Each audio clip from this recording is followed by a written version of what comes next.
Nature's first green is gold, her hardest hue to hold. Her early leaves a flower, but only so an hour. Then leaf subsides to leaf, so Eden sank to grief, so dawn goes down to day, nothing gold can stay. This is the poem Nothing Gold Can Stay, written by Robert Frost in 1923. The poem is quite short, but it's still very compact, has a lot of meaning to it, even though it's quite short. Anyway, let's look at the title of the poem first. Nothing Gold Can Stay. It sort of tells us that there is something golden, something precious that we want to hold, to keep, but for some reason we're going to lose it. It's going to disappear from us, which sounds ominous. We don't want to think about something precious disappearing from us. So already we're kind of on our toes when it comes to it. But let's look at the poem line for line. So the first line is nature's first green is gold. So the first thing we need to figure out is what does Robert Frost mean by nature's first green? So one could think that nature's first green is springtime, because it's the first time in the year that you have green stuff. One could also believe that it has to do with like an early morning and the sun's coming up. The sun would be the gold in this analogy. And a third possible interpretation could be that nature's first green is the willow tree, which are gold when in springtime, and then they turn green sort of in the summer. But anyway, what we know now is that we are in nature, and something green is golden, which means precious. So that's all we know for now. Alright, the next line is her hardest hue to hold, which is a nice line. It's an example of a personification. The her part is nature, which means, first of all, nature is personified. It also means that she's a female. There's also a nice amount of H sounds in this line. Her hardest hue to hold, which forces the reader to sort of read it slowly and have a look at all and sort of ponder the meaning of the line. It's an alliteration for those of you who care. And also it rhymes with the line before, gold and hold. But we sort of get the idea so far that there's something golden which is hard to hold on to, and we are in nature somewhere. Nice. Alright, so the next line is her early leaves a flower. Now this can be seen as sort of an elaboration of the first line. Just as nature's first green is gold, then her early leaves a flower.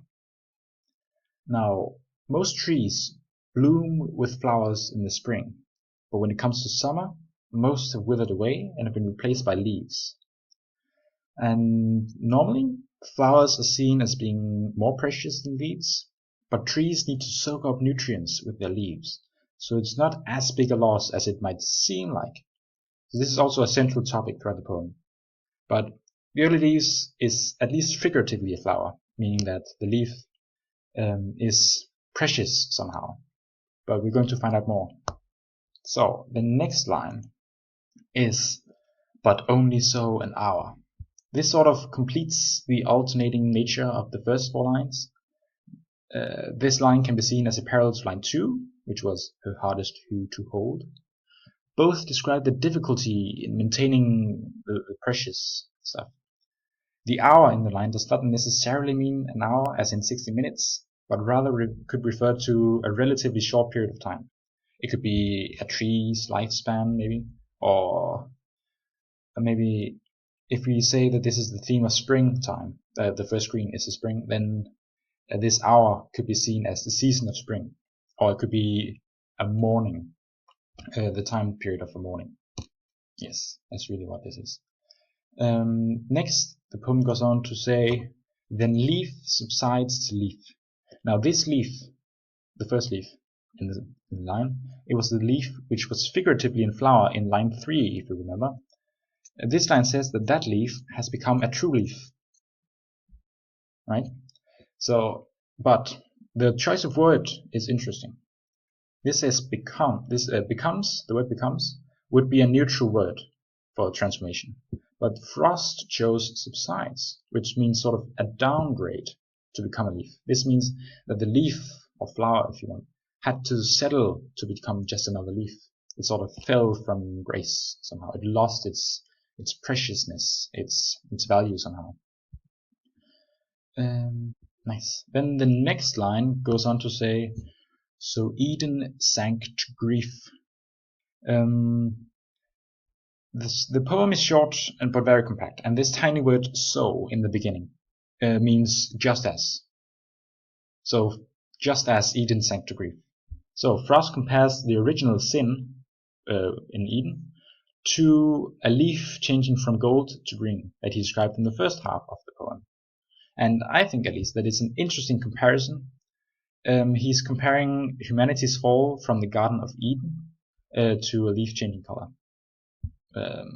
So, yeah, you can sort of put into that what you want. It's an interesting comparison. Humanity's fall from the Garden of Eden was bad because it was a sin, but you could also see it as the event that put the entirety of human history into action. So one can see it as sort of a fortunate fall. It can be seen as good that humanity was expelled from Eden because it means that we today have such things as YouTube and the internet. Like, all in all, it's tragic, but there's nothing we can do about it, and it really, yeah, it's quite interesting. But I'll talk about the fortunate fall later in the poem. So then the second to last line is, so dawn goes down to day. And he's still, Robert Frost is still using the word so, which has the same meaning as before. There's a nice bit of repetition here. The two lines both start with so. And maybe this line is a bit counterintuitive in that you would not think that dawn would go down today. You would probably say that dawn rises today because the sun rises, but I don't think this is a mistake. The poem has been about a beautiful morning with a golden glow to it, but sadly it turned into day.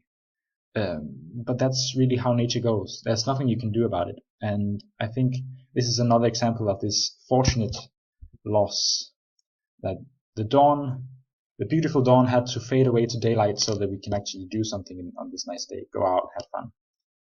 Nice. And then the last line is nothing gold can stay, which reminds us of the title of the poem. It sort of serves as a final reminder that everything that is gold will have to disappear someday, and that all we have left are green leaves and people who have sinned. But because we all one day will lose our gold, we can sort of appreciate it more while we have it. So one of the central sort of metaphors in this poem is the fortunate loss. We see this fortunate loss particularly in lines 3, 7, and 6. In this poem, the loss of what is precious is inevitable. It's something that kind of has to happen because there's nothing we humans can do to stop the morning from becoming a day, as tragic as it is. And we cannot do anything to stop the original sin. But it's not that bad because it led us to where we are now, and that's really good. So to summarize, the poem is not really a depressing, nihilistic omen saying that we're all going to lose everything we hold dear. Instead, it is about seeing the good in the bad. It's maybe losing something we care about is good for us. We never know until we sort of see the consequences. This poem is one of the reasons that I love poetry, to be sure. The author crammed all this meaning into these few lines without losing any of the meaning. This poem could have been like a few pages in prose, but here it is in 8 lines, which is quite beautiful if you think about it. So this is my final remarks on the poem. So thanks for watching, and if you have any more poems you would like me to analyze or have a look at, please put it in the description or whatever. You decide.